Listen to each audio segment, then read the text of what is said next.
Question है हमारे पास exercise 3.7 का क्वेश्चन नंबर 7। क्वेश्चन नंबर 7 है हमारे पास the curve y is equal to x cube plus 1 and the x axis and the line x is equal to 2। हमने area of curve find out करना है। अब यहाँ पे हमें जो कर्व दी हुई है y is equal to x cube plus 1 और हमें जो बाउंड्री दी है उसकी जो एक लाइन दी है, लाइन की जो वैल्यू दी है x is equal to 2 दी है, तो हमें सबसे पहले क्या करना है, उसके इंटरवल फाइंड आउट करना है इस कर्व को यूज करते हुए। तो कैसे फाइंड आउट करेंगे, at x intercept y is equal to 0। y को किसके बराबर रखेंगे, 0 के बराबर रखेंगे, क्योंकि x इंटरसेप्ट जब हम लेते हैं x एक्सिस पे होते हैं तो वहां पे हमारे पास y की जो वैल्यू होती है वो क्या होती है, 0 होती है। तो इसलिए y इक्वल टू क्या रखेंगे, 0 रखेंगे। तो x cube plus 1 is equal to 0। अब यहां से ये हमारे पास फार्मूला बन रहा है a cube plus b cube, तो वो किसके बराबर होता है, a cube plus b cube बराबर होता है हमारे पास a plus b into a square minus a b plus b का स्क्वायर। तो हम इसके मुताबिक इस फार्मूले में वैल्यू पुट कर देंगे। x प्लस 1 इंटू एक्स का square minus x plus 1 is equal to 0। x plus 1 is equal to 0 और x square minus x plus 1 is equal to 0। तो यहां से हमें x का आंसर मिलेगा -1। अगर हम इसको यूज करते हैं तो इसके हमारे पास रूट्स आएंगे कॉम्प्लेक्स रूट्स आएंगे, इसलिए हम इसको यूज नहीं करेंगे रूट्स के तौर पे जी। तो अब हमारे पास क्या बना, इंटरवल हमारे पास आया जी, इंटरवल आया हमारे पास एक वैल्यू 2 है और एक वैल्यू -1 है, तो इंटरवल बना हमारे पास -1 से 2 जी। अब हम क्या करेंगे, if a is the required area of curve then क्या होगा, a is equal to limit क्या होगी हमारे पास -1, लोअर लिमिट अपर लिमिट और फिर y into d of x. अब y हमारे पास किसके बराबर है, -1 to 2 और हमारे पास कर्व है जी x cube plus 1 into d of x जी। अब x क्यूब की इंटीग्रेशन अलग करेंगे और 1 की इंटीग्रेशन अलग करेंगे जी। हमारे पास क्या आएगा, -1 to 2 x cube into d of x plus -1 to 2 1 into d of x. अब इसको हम क्या करेंगे, इंटीग्रेट करेंगे। x क्यूब की इंटीग्रेशन आ जाएगी x4/4 limit -1 to 2 plus x limit -1 to 2 जी। अब इसके अंदर इंटीग्रेशन होगी हमारी, जब इंटीग्रेशन हो जाएगी तो नेक्स्ट पॉइंट होता है उसके अंदर लिमिट पुट करना। तो upper limit 2⁴ minus (1⁴) divided by 4 plus 2 minus into -1। तो ये हमारे पास आ जाएगा 2⁴ 16, यह आ जाएगा (1/4) प्लस ये माइनस प्लस हो जाएगा, 2 और 1 3 आ जाएगा। तो ये आ गया हमारे पास 15/4 प्लस 3। अब ये हमारे पास दो फ्रैक्शन आ गए। जब दो फ्रैक्शन को ऐड करना है तो उसके लिए हमें क्या करना पड़ता है, एलसीएम लेना पड़ता है। तो एलसीएम आएगा 4, 15 एज इट इज और ये 12, 4 3 12 क्रॉस मल्टीप्लीकेशन, नीचे वाले दोनों को मल्टीप्लाई करते हैं और उनकी क्रॉस मल्टीप्लीकेशन 1 15 से होगा तो 15, 4 3 से होगा तो 12। तो ये आ जाएगा 27/4 स्क्वायर यूनिट। ये इसका आंसर है। तो ये था हमारा क्वेश्चन नंबर 7। अब हम चलते हैं नेक्स्ट पार्ट की तरफ। अब नेक्स्ट पार्ट में उसने क्या कहा हुआ है, नेक्स्ट पार्ट में उसने कहा हुआ है जी, find the area bounded by the curve y is equal to x cube minus 4x and x axis जी। तो सेम वही प्रोसीजर, सबसे पहले हम क्या करेंगे, फॉर x इंटरसेप्ट अगर हमने फाइंड आउट करना है तो उसके लिए हमें y को क्या रखना पड़ेगा, 0 रखना पड़ेगा जी। तो y इज इक्वल टू 0, तो x cube minus 4x is equal to 0। तो x यहां से कॉमन आ रहा है तो बाकी बचा x square minus 4 is equal 0 जी। अब हमारे पास क्या आएगा, x cube x is equal to 0 और x square minus 4 is equal to 0। तो यहां से आ जाएगा x square is equal to 4, both side taking square root on both side is equal to क्या आ जाएगा plus minus 2, x equal to plus minus 2। अब हमारे पास इंटरवल क्या बना, -2 0 और 2 जी। इट्स मीन्स कि ये हमारे पास इंटरवल है -2 0 एंड 2, ये हमारा इंटरवल है कर्व जी। अब हम क्या करेंगे, अब हम इसके लिहाज से हमारे पास दो लिमिट्स बन रही हैं, -2 to 2 और -2 to 0 और 0 to 2। तो हम इसके लिहाज से क्या करेंगे, इसको इंटीग्रेट करेंगे। तो हम लिखेंगे if A is the required area of curve, then A is equal to -2 to 0 by d of x plus minus y d of x और क्या आ जाएगा 0 to 2 जी। अब हम वैल्यू पुट करते हैं, यहां पे x cube is equal to -2 to 0 और y की value x cube -4x into d of x plus 0 to 2। अब ये वाला माइनस बाहर आएगा तो इसको माइनस कर देगा, प्लस माइनस माइनस, और x cube -4f(x) into d of x जी। अब इसको सेपरेट सेपरेट इंटीग्रेट करेंगे जी। इसको इंटीग्रेट करेंगे तो हमारे पास क्या आ जाएगा, x4/4 -2 to 0 माइनस फार्मूले का 4 ऐसे ही, और ये आ जाएगा x²/2 -2 to 0। एक्स क्यूब की इंटीग्रेशन ली तो पावर छोड़ के डेरिवेटिव 1 होता है, अगर मौजूद है तो x की पावर 4 हो जाएगी और नीचे 4 आ जाएगा। 4 कांस्टेंट है, बाहर निकाल लिया, x है, x की पावर 1 है, 1 में एक ऐड किया तो 2 हो गया, x की पावर 2 डिवाइडेड बाय 2 माइनस, यहां पे भी ऐसे ही करेंगे, यहां पे आ जाएगा x4/4 0 to 2 और ये बाय माइनस है तो अंदर साइन चेंज हो जाएगा, 4x² 2 लिमिट 0 to 2 जी। अब इसको थोड़ा सा सिंप्लीफाई करते हैं, पहले सिंप्लीफाई करेंगे तो हमारे पास क्या आ जाएगा, अपर लिमिट 0 है, 0 माइनस इंटू -2 की पावर 4 डिवाइडेड बाय 4 जी।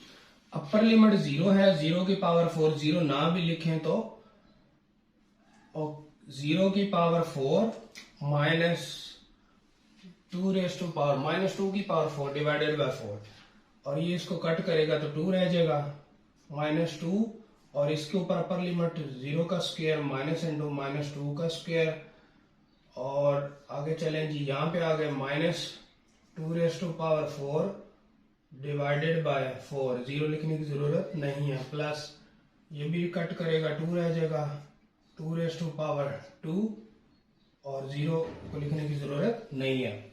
अब हम क्या करेंगे, ये हमारे पास आ जाएगा -2 की पावर 4 16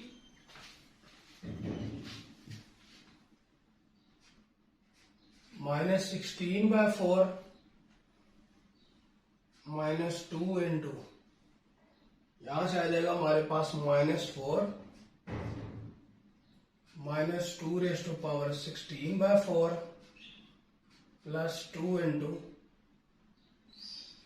4। यहां से दोबारा देख लें एक बार, ये माइनस एज इट इज और 2 raise to power 4 16 divided by 4, -2 as it is और 0 का स्क्वायर है, खत्म हो गया, माइनस एज इट इज और 2 रेज़ टू पावर 2 4 आ गया, उसके बाद माइनस फिर 2 raise to power 4 16 divided by 4 plus 2 as it is और 2 का स्क्वायर 4 आ गया, ये कट होगा तो ये हमारे पास आ जाएगा 4 -4 माइनस माइनस प्लस 8 और -4 प्लस 8, तो ये हमारे पास आ जाएगा -8 प्लस 16 इज इक्वल टू 8। ये हमारा आंसर है। तो ये था हमारा क्वेश्चन नंबर 8। नेक्स्ट पार्ट है हमारे पास पार्ट नंबर 9। पार्ट नंबर 9 के अंदर हमें एक कर्व दी हुई है। अब इसके अंदर भी हमें एक्स इंटरसेप्ट नहीं दिया हुआ, तो सबसे पहले हमने क्या करना है, एक्स इंटरसेप्ट फाइंड आउट करना है। तो एक्स इंटरसेप्ट फाइंड आउट करने के लिए क्या करेंगे, for the x intercept y is equal to 0। तो x into x minus 1 x plus 1 is equal to 0। x is equal to 0, x minus 1 is equal to 0 और x plus 1 is equal to 0। तो x is equal to 1 आ जाएगा और यहां से x is equal to minus 1 आ जाएगा। तो हमारे पास इंटरवल क्या बना, -1 0 2 0 1। ये हमारे पास इंटरवल बन गया। So if A is the required area, then limit -1 to 0 और अच्छा जी, अगर इसको हम मल्टीप्लाई कर लें यहाँ पे तो ये हमारे पास आ गया x, ये दोनों मल्टीप्लाई होंगे तो x स्क्वायर -1, क्योंकि a minus b into a plus b है तो a square minus b square बन जाएगा फार्मूला, और इसको अंदर मल्टीप्लाई करें तो एक्स क्यूब माइनस एक्स आ जाएगा। तो इसकी जगह पे हम लगा देंगे x cube minus x into d f x plus जी। इसके साथ प्लस की बजाय हम डायरेक्ट माइनस लिख देते हैं, क्योंकि हमारे पास जब लिमिट अब ब्रेक करेंगे तो उसके अंदर हम क्या करेंगे, जो कर्व थी उसके साथ माइनस लगाने, जैसे हमने प्रीवियस क्वेश्चन में किया यहाँ पे हमने y के साथ क्या लगाया, माइनस लगाया, और फिर वो माइनस माइनस प्लस हो जाता है। तो यहां से मैंने ये एक स्टेप जो है ना स्किप किया है जी। तो अब हमारे पास क्या आ जाएगा जी, इसको x cube minus x into d f x. अब हम इसको क्या करेंगे, इंटीग्रेट करेंगे जी। इंटीग्रेट के लिए हम क्या करेंगे, -1 से 0 x cube into d f x, -1 से 0 x into d f x minus x cube, sorry यहाँ पे लिमिट आएगी 0 से 1 x cube into d f x plus, ये बाहर माइनस है तो अंदर साइन चेंज हो जाएगा, x 0 से 1 इंटू डी एफ एक्स। अब हम क्या करते हैं, इसको इंटीग्रेट करते हैं। इंटीग्रेट करेंगे तो हमारे पास क्या आएगा, x की 4/4 अपर लिमिट -1 टू 0 माइनस यहां से आ जाएगा x²/2 -1 टू 0 माइनस यहां से आएगा x4/4 लिमिट आएगी 0 से 1 प्लस x²/2 और लिमिट आएगी 0 से 1 जी। अब हम इसके अंदर लिमिट पुट कर देंगे जी। लिमिट पुट करेंगे तो हमारे पास क्या आएगा, अपर लिमिट 0 माइनस इंटू -1 की 4 डिवाइडेड बाय 4, देन -2 0 का स्क्वायर माइनस इंटू -2 की power 2 divided by 2 minus upper limit 1 की पावर 4 1/4 आ जाएगा प्लस 1 का स्क्वायर 1 और 2 आ जाएगा। यहाँ पे हमें 0 पुट करने की जरूरत नहीं है, माइनस के बाद 0 होगा तो वो 0 खत्म हो जाएगा। अगर माइनस से पहले 0 होगा ना तो वो हम लगाएंगे, ताकि क्योंकि साइन चेंज होने हैं, अगर नहीं लगाएंगे तो आंसर गलत हो जाएगा। तो यहां से हमारे पास हो जाएगा -1/4 और माइनस यहां से मिलेगा हमें, सॉरी यहाँ पे 1 पुट करना था जी। तो यहां से आएगा माइनस इंटू -1/2 -1/4 प्लस 1/2। तो ये हमारे पास आ जाएगा -1/4 प्लस 1/2 -1/4 प्लस 1/2 जी। ये हमारे पास लिमिट पुट करने के बाद ये चीज आ गई। अब हम क्या करते हैं, इनका एलसीएम ले लेते हैं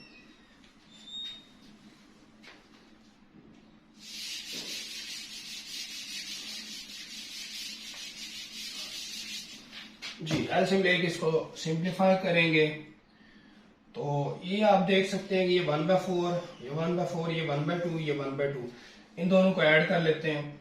1/4 1/4 को ऐड करेंगे तो ये हमारे पास आ जाएगा -2/4 और उसको ऐड करेंगे तो वो हमारे पास आ जाएगा 2/2। एलसीएम लिया सिंपल, दोनों सेम है तो 4 एलसीएम और ऊपर कोई चेंज नहीं आना, -1 तो -2 हो जाएगा, मैंने डायरेक्ट लिख दिया यहाँ पे। उसके बाद 2 एलसीएम आ गया, ऊपर कोई चेंज नहीं, 1 + 1 2 हो जाएगा, तो ये 2 से कैंसिल, ये इससे कैंसिल, तो ये आ जाएगा -1/2 + 1। अब इसका एलसीएम ले लें, इसका एलसीएम 2 आएगा, -1 + 2, तो आंसर आ गया जी 1/2 स्क्वायर यूनिट। ये हमारा क्वेश्चन नंबर 9 का आंसर है। तो ये था हमारा क्वेश्चन नंबर 9। क्वेश्चन है हमारे पास क्वेश्चन नंबर 10। क्वेश्चन नंबर 10 के अंदर भी सेम वही प्रोसीजर है, y² = 3x - 3 - x from x = -1 to 2। इसमें हमें इंटरवल गिवन है और जो हमें कर्व दी हुई है उसके अंदर y का स्क्वायर है। तो हमने सीखा था कि y = सम x वैल्यू, सम x एक्सप्रेशन होगा जी। तो अब हम क्या करेंगे, सबसे पहले इसको स्क्वायर को खत्म करेंगे। तो स्क्वायर खत्म करने के लिए हम क्या करेंगे, दोनों तरफ अंडर रूट ले लेंगे, 3 - x, तो हमारे पास क्या आ जाएगा, y = आ जाएगा √3 - x आ जाएगा जी। अब हम क्या करेंगे, अब हम एरिया फाइंड आउट करेंगे कि if a is the required area of curve then a is equal to interval में -1 to 2 दिया हुआ है और y into d of x जी। वैल्यू पुट करेंगे -1 to 2 और √3 - x into d of x जी। अब यहां से हमारे पास क्या होगा, अगर इसका डेरिवेटिव लिया जाए 3 - x का, तो 3 तो 0 हो जाएगा और -x का क्या आएगा, -1 आएगा। यानी कि हमें क्या चाहिए, -1 से 2 √3 - x, अगर -1 से मल्टीप्लाई कर दें आगे डेरिवेटिव बन जाएगा और इधर भी एक -1 लगाना पड़ेगा, मल्टीप्लाई भी करेंगे डिवाइड भी करेंगे, मल्टीप्लाई इधर। अब यहाँ पे बाहर क्या आ रहा है, माइनस आ रहा है। अगर हम इस लिमिट को एक्सचेंज कर लें, 2 to -1 कर दें, तो ये बाहर वाला माइनस खत्म हो जाएगा, क्योंकि जब हम लिमिट एक्सचेंज करते हैं तो हमारे पास क्या आता है, नेगेटिव साइन अगर होता है। जब नेगेटिव साइन, ये ऑलरेडी बाहर पड़ा हुआ है, तो इस नेगेटिव के साथ ये वाला नेगेटिव पॉजिटिव हो जाएगा। तो ये हमारे पास क्या आ जाएगा, 3 - x into -1 into d of x। अब पावर छोड़ के आगे डेरिवेटिव मौजूद है, तो हम क्या करेंगे, इसकी पावर में एक ऐड कर देंगे और ऐड करके डिवाइड कर देंगे और लिमिट आ जाएगी 2 से -1 जी। तो ये आ गया हमारे पास -3 into x पावर 1/2 तो ऑलरेडी 1/2 + 1 3/2 आ जाएगी, 3/2 डिवाइडेड बाय 3/2 और लिमिट है हमारे पास 2 to -1 जी। अब हम क्या करेंगे, इसमें लिमिट पुट करेंगे। लिमिट, ये 2/3 बाहर आ गया और लिमिट पुट की हमने 3 - x की जगह पे 1 into -1 पावर 3/2, उसके बाद माइनस फार्मूले का 3 - x की जगह पे 2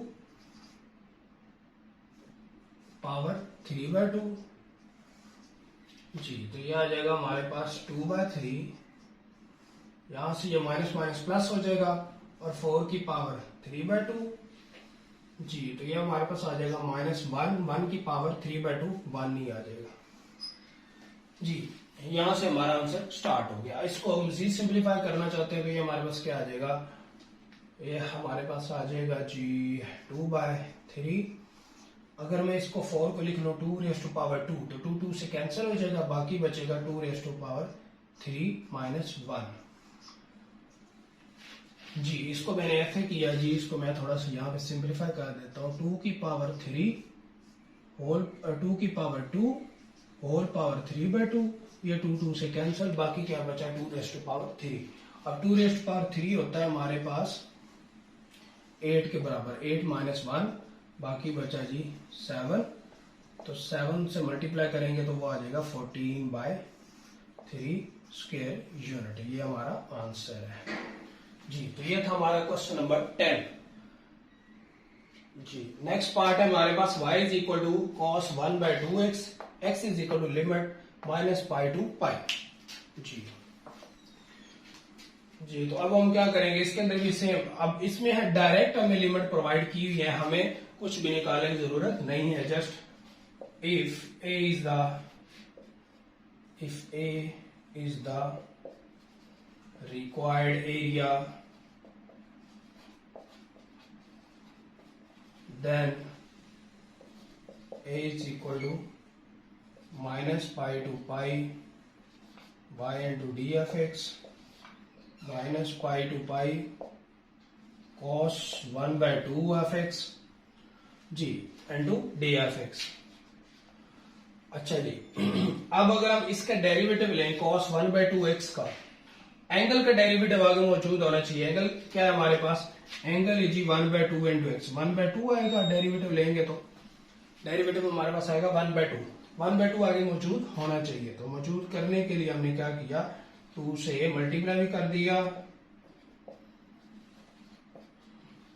और डिवाइड भी कर दिया। डिवाइड वाला हम आगे लिखेंगे क्योंकि हमें एंगल का डेरिवेटिव आगे चाहिए। तो एंगल का डेरिवेटिव आया था 1/2 जी, 1/2 आगे डिवाइड कर दिया और इधर मल्टीप्लाई कर दिया। अब कॉस की जो इंटीग्रेशन होती है वो हमारे पास होती है साइन 1/2 x और लिमिट है जी -पाई टू पाई। जी, अब इसमें लिमिट पुट कर दें जी, 2 साइन, ये हमारे पास आ जाएगा π/2 upper limit minus sine -π/2 lower limit. Upper limit pi है और नीचे 2 पड़ा हुआ है π/2 और अपर लोअर लिमिट -π है, ये माइनस माइनस प्लस हो जाएगा जी। इसको थोड़ा सिंप्लीफाई करते हैं। 2 इंटू साइन π/2 क्या होता है, साइन π/2 90 होता है, 90 पे साइन की वैल्यू 1 होती है, माइनस ये माइनस माइनस प्लस हो जाएगा और बाकी क्या बचा साइन पाई, क्योंकि साइन का फंक्शन जब एंगल के साथ नेगेटिव साइन हो तो वो बाहर निकाल देता है। ये हमने chapter number 9 first year class में पढ़ा था जी। तो ये हमारे पास आ जाएगा, यहां से भी 1 मिला, यहां से भी 1 मिला और ये माइनस माइनस प्लस हो गया, तो ये हमारे पास आ गया 2। तो आंसर क्या बनेगा, 4 स्क्वायर यूनिट जी। तो ये था हमारा क्वेश्चन नंबर 11। अब हम चलते हैं 12 की तरफ। नेक्स्ट पार्ट है हमारे पास क्वेश्चन नंबर 12। क्वेश्चन नंबर 12 भी डायरेक्ट ही है। If a is the required area of curve, then a is equal to limit 0 to π/3 sin 2x into d of x जी। अब साइन की जो इंटीग्रेशन होती है वो माइनस कॉस होती है, शर्त ये कि उसके एंगल का डेरिवेटिव आगे मौजूद हो। लेकिन यहाँ पे एंगल क्या है, एंगल हमारे पास 2x है, 2x का डेरिवेटिव लेंगे तो हमारे पास क्या आएगा, 2 आएगा जी। तो 2 बनाने के लिए हम क्या करेंगे, 1/2 sine 2x into 2 into d of x, limit 0 से π/3 जी। तो ये हमारे पास क्या आ जाएगा, एंगल का डेरिवेटिव आगे मौजूद है तो साइन किस में चेंज हो जाएगा, माइनस कॉस 2x और लिमिट है जी 0 से π/3 जी। अब इसके अंदर लिमिट पुट कर दें तो 1/2। अच्छा, यहाँ पे एक और चीज जी, ये नेगेटिव साइन बाहर आ जाएगा 1/2। अच्छा जी, cos π/2 into π/3, 2 into π/3 minus cos, ये आ जाएगा हमारे पास 2 इंटू 0 जी। अपर लिमिट हमारे पास π/3 थी और लोअर लिमिट 0 थी। अब ये हमारे पास हो गया 2π/3। 2π/3 होता है 16, 2π/3 होता है जी। अब ये हमारे पास cos 2π/3, cos 2π/3 की वैल्यू होती है हमारे पास -1/2 और cos 0 क्या होता है, ये 2 मल्टीप्लाई होगा तो 0 बन जाएगा, cos 0 क्या होता है, 1 होता है जी अब इसको थोड़ा सा सिंप्लीफाई करेंगे, -1/2, इसका एलसीएम लेंगे तो 2 आएगा, -1 -2, तो ये आ गया -1/2 और -3/2, तो ये आंसर आएगा माइनस प्लस 3/4 स्क्वायर यूनिट। तो ये हमारा आंसर है। तो ये था हमारा क्वेश्चन नंबर 12। बिल्कुल इजी है, कुछ भी इसके अंदर चेंज नहीं है, बस लिमिट चेंज है। लिमिट हमारे पास 0 to π/3 थी, यहाँ पे 2π/3 होना है, तो 2π/3 हमारे पास जो cos की वैल्यू होती है वो -1/2 होती है, और cos 0 जो होता है वो 0 होता है। और फिर हमने इसको सिंप्लीफाई किया एलसीएम लेके, और फिर उसको मल्टीप्लाई किया 1/2 से, बाहर भी माइनस अंदर भी माइनस, दोनों मल्टीप्लाई होंगे तो प्लस हो जाएगा। तो ये था हमारा क्वेश्चन नंबर 12। उम्मीद है कि ये एक्सरसाइज आपको अच्छे से समझ आई होगी, लेकिन फिर भी आपका कोई क्वेश्चन हो तो आप कमेंट बॉक्स में कमेंट करके बता सकते हैं। बहुत शुक्रिया, अपना बहुत सारा ख्याल रखिएगा। अल्लाह हाफिज।